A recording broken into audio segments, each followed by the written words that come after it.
Если я не заторможу на этой машине, это проблема того, кто передо мной, а не моя. Задний боец, который должен сидеть здесь, предполагается, должен быть без ног. Если что-то сломалось, вообще хана. Они вешают сюда номер, который вот так еще торчит. Его приходится молотком загибать сюда. Фу, да, эта тачка требует привычки, ребята.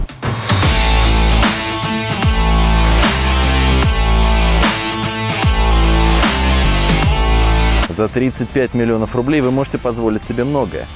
А можете позволить всего один автомобиль. Зато какой? Наша передача только про самые дорогие машины, которые вы можете купить. И перед вами редчайший Lamborghini LM002. Его ориентировочная стоимость 35 миллионов рублей. Почему я говорю ориентировочная стоимость? Потому что владельцу этой машины не так давно предлагали купить ее за 550 тысяч долларов. Он ее не продал. Это слишком много работы, слишком много запчастей. 5 лет жизни были потрачены на то, чтобы привести эту машину в идеальное состояние. И поверьте, вы вряд ли сможете найти LM002 на планете Земля, которая была бы сделана лучше, чем эта. Да, конечно, в ней присутствуют неоригинальные детали. Например, внимательные люди увидят, что здесь стоят неродные зеркала. Но это потому, что с родными зеркалами ездить просто невозможно. Итальянцы такие люди, которые ради дизайна жертвуют всем, в том числе безопасностью. Также здесь вы можете видеть нестандартный лючок бензобака. И это тоже объяснимо, потому что стандартного 100-литрового бензобака хватало максимум на 150 километров. Расход у этой машины просто катастрофический. Поэтому сюда воткнули 250-литровый бак, чтобы можно было доехать хотя бы куда-нибудь.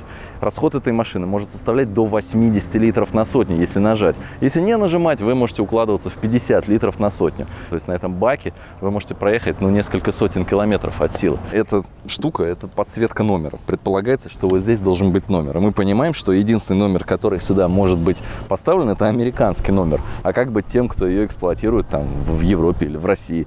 Они вешают сюда номер, который вот так еще торчит. Его приходится молотком загибать сюда, а это уже, ребята, нечитаемый номер. Посмотрите, вам это ничего не напоминает? Но это же типичный фонарь с классики, скажет любой жиговод. Да, прям как на твоей дрифтовой пятерочке. Да, выглядит так же. Но стоит эта хреновина 400 евро. Вы представляете?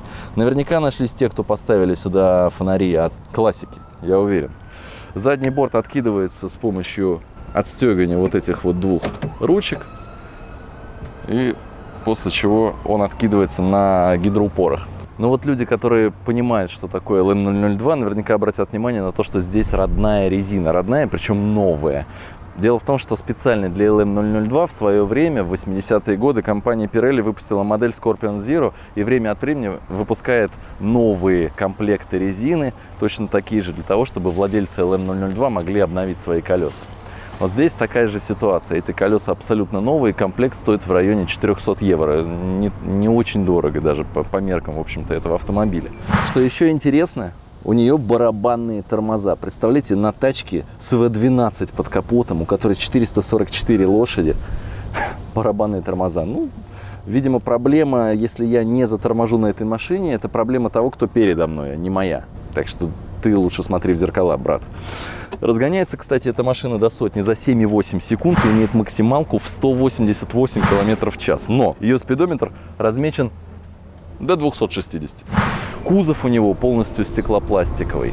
Под капотом здесь находится мотор от модели Countach. Пожалуй, самый легендарный V12. В нем в районе 440 лошадиных сил. И настроить этот мотор настоящий геморрой. Но, тем не менее, здесь он достаточно неплохо настроен. Мы только что прокатились на этой машине, и она очень здорово едет.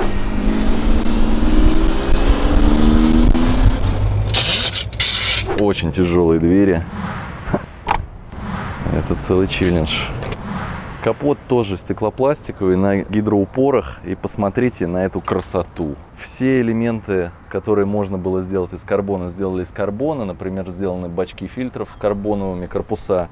Сделан корпус вот этого вот ресивера воздушного тоже из карбона. Выглядит просто безумно. Это настоящий V12, ребята. Такого сейчас вы, наверное, нигде не встретите. 48 клапанов. И Пожалуй, это самый сложный, один из самых сложных, один из самых геморройных двигателей на Земле. Вообще, как вы знаете, модель появилась в 80-х годах, в районе 86-го года, по заказу американской армии. Они тогда искали себе внедорожник для своих пехотных войск, и компания Lamborghini предложила такую модель в качестве участника тендера. Тендер они с треском проиграли, как можно догадаться, потому что единственный образец, который был построен, там же и сломался. Зато эта история дала начало вот этой модели LM002, которая была выпущена всего в 301 экземпляре. Представляете, перед нами одна из 300 машин. Эта машина была куплена в Москве в 2010 году за $70 тысяч и представляла себя, в общем-то, ведро. Старичок, а что за тачан-то? Lamborghini. А, у вас? Угу. Lamborghini. Ульяновский мотор оставил или поменял? Слушай, мужик, иди, пожалуйста, отсюда. Ага, а я Кашкай себе взял. 1400, наверное, дешевле? Вообще, да? Зацени. Короче, прикинь, оказалось, заходишь на автоспот, да, и там сразу видны все цены и спецпредложения от официальных дилеров. Угу. Короче, ты просто выбираешь машину, а автоспот связывается с тобой, помогает вести сделку. Все совершенно бесплатно, ага. Получается, искать машину проще, а обходится она дешевле. Нормально? Чего тебе надо, мужик? Просто зайди по ссылочке под видео на автоспот и посмотри, с какой скидкой продается твоя машина мечты. Хорошо, зайду. А ты у вас, да, снимал? Lamborghini. Lamborghini. Какой Lamborghini? Ну не хочешь, не говори. Дверные панели здесь отделаны неполированным карбоном. Также здесь присутствует музыкальная установка достаточно высокого класса, я думаю, класса high-end, Macintosh она называется. Все панели отделаны алькантарой. И когда вы заглядываете в салон, вы попадаете в 86-й год, потому что эти невероятные кнопки на центральной консоли сегодня выглядят жутко убого. Это придает даже дополнительного флера этой машины, дополнительной такой изюминки. А сюда я не заношу ноги не потому, что не хочу испачкать машину, потому что просто не могу. Я вот сейчас сидел за рулем и отодвинул кресло так, как мне это было комфортно. И видите, что, в общем, задний боец, который должен сидеть здесь, предполагается, должен быть без ног. Значит, что у нас здесь имеется? У нас есть очень эффективные дефлекторы обдува. Не знаю, куда они дуют, но, вероятно, если сделать вот так, они будут даже попадать на вас. Это, в общем, выглядит довольно смешно. Не представляю, чему-то помочь. Здесь очень жарко. Но есть клавиша, которая теоретически должна вас спасти. Это клавиша, которая вот так вот выглядит. Она изображает человечка со стрелочкой вниз. Вот здесь вот есть еще один маленький дефлектор, который направляет воздушный поток вам в ноги. Но я думаю, что это только для зимы история, когда у вас замерзли ноги. Вообще в доработке этой машины, в восстановлении этой машины Россия приняла определенного рода участие. Например, Московский судоремонтный завод изготовил для нее довольно много деталей. В частности, некоторые кнопки корабельные, такие непромокаемые. Вот эти вот корпуса фильтров тоже корабельные. И даже выпускной коллектор здесь корабельный. Знаете, корабельная тема вообще присутствует в этой машине с самого ее рождения, потому что были версии, которые изготавливались специально для нескольких шейхов.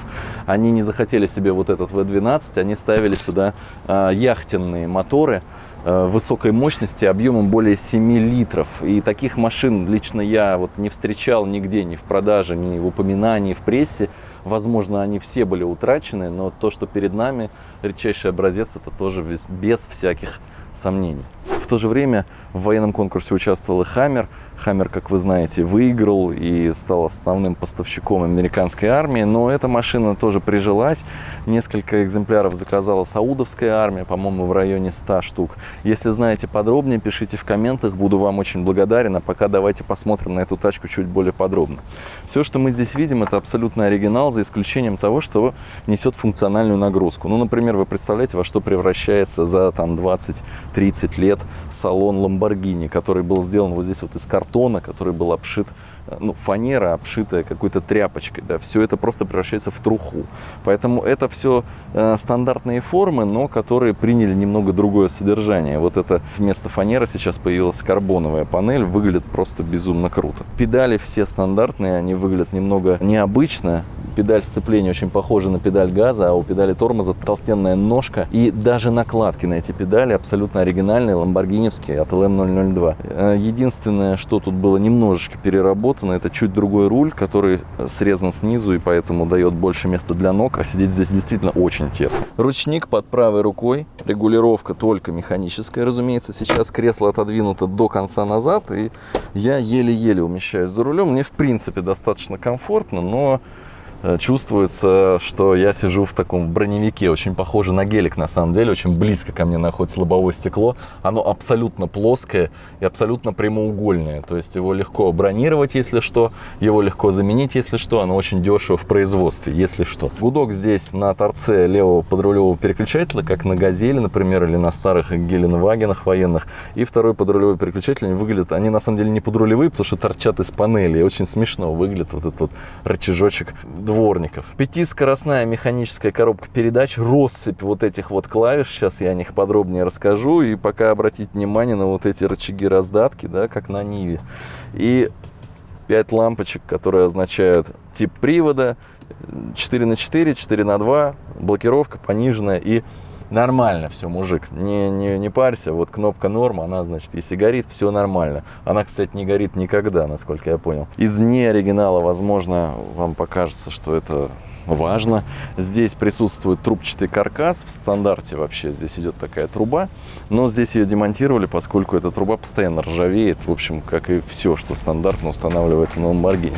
Эта машина, конечно, напрямую соперничает с Хаммером H1, и мне реально интересно, чтобы выбрал ты. Давай устроим небольшой баттл в комментах. Напиши, какая тачка нравится тебе больше, LM002 или Hammer H1. Мы сейчас находимся во Флориде, в Майами. Здесь мы сделали несколько выпусков, вы наверняка их уже видели. Вот здесь я поставлю подсказочку на один из этих выпусков.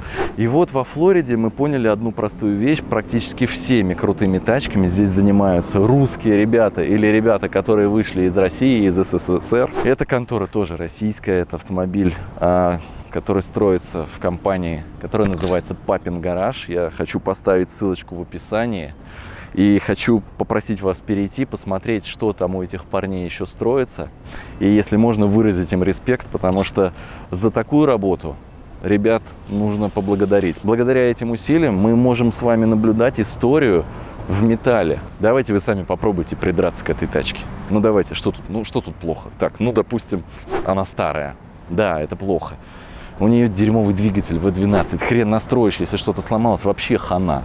Что еще? Она жрет 50 литров на сотню, ребята, как сраный КамАЗ. В нее хрен сядешь. 4 человека, и то еле-еле все заболит через пару километров. Да, эта машина непрактичная.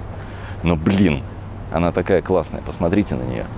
Вам бы хотелось ездить на такой? Вот мне да. Мне не надоедает любоваться этим салоном. Мне каждый раз хочется понять, чем руководствовались те, кто его придумывал. Например, почему правому пассажиру не нужен бардачок. Да? Здесь нет бардачка. Они, видимо, когда проектировали, подумали: эй, амиго, сюда негде поставить ноги. Давай нафиг уберем бардачок, все, что здесь мешает, и просто сделаем плоскую хрень. Он такой: о, отличная идея, давай сделаем плоскую хрень. Сделали плоскую хрень. Здесь блок климат-контроля и кнопочка, которая распределяет потоки воздуха. Обратите внимание на среднее. Мне очень нравится, как это изображено у итальянцев. Да? Вот сейчас вы таких значков не найдете. Вот здесь у человека одновременно как бы геморрой и артрит. Вот. И он как бы думает, как лучше присесть, чтобы не побеспокоить ни одно из этих заболеваний. Еще один момент, когда вы понимаете, что вы оказались в военном внедорожнике, это когда вы закрываете водительскую дверь, и вам нужно убирать руку, чтобы вас не травмировало. Потому что для левой руки здесь, как и, допустим, в УАЗе, как в гелике, ну, не предусмотрено место. Поэтому, если вы собираетесь приобрести такую тачку, рекомендую вам запомнить этот лайфхак. И, надеюсь, за него вы можете поставить лайк нашему видосу. Люблю старые тачки. К ним надо как к лошади. Сначала подойти, познакомиться, пусть она тебя обнюхает, поймет, что ты не представляешь опасности, отдаст тебе ремень. Вот. Я ее победил. Вот. Передача здесь переключается очень интересно, с кольцом. И первая это назад, и начиная со второй это первая передача. Вот я жму на газ, но это очень-очень тугая педаль газа, и что интересно, реакция двигателя на нажатие газа жутко отстает от нажатия. Очень тесно. Первое впечатление очень тесно. Левую ногу после того, как вы выжили сцепление, приходится сразу убирать, чтобы не стукаться при повороте руля в нее кулаком. Фу, да, эта тачка требует привычки, ребят. Это настоящая военная, в общем-то, техника. Гидроусилителя тут нет, электроусилителя тут тоже нет. Руль крутится довольно тяжело. Педали очень близко друг к другу расположены. И если вы находитесь в стрессе или под обстрелом, маловероятно, что вы ничего не напутаете. Ну, в общем, это машина, которая, как любая старая машина, требует привычки и правильного к себе отношения.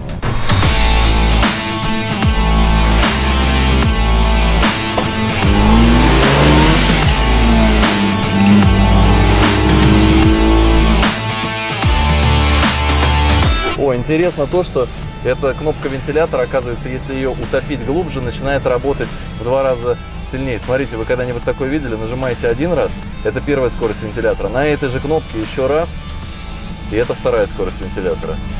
Поразительно. Фу, все, давайте закрываем окна, глушим машину и по домам. Спасибо, что смотрели. Подписывайтесь на наш канал, ставьте лайки, ставьте колокольчик. Дальше будет только интереснее. Погнали.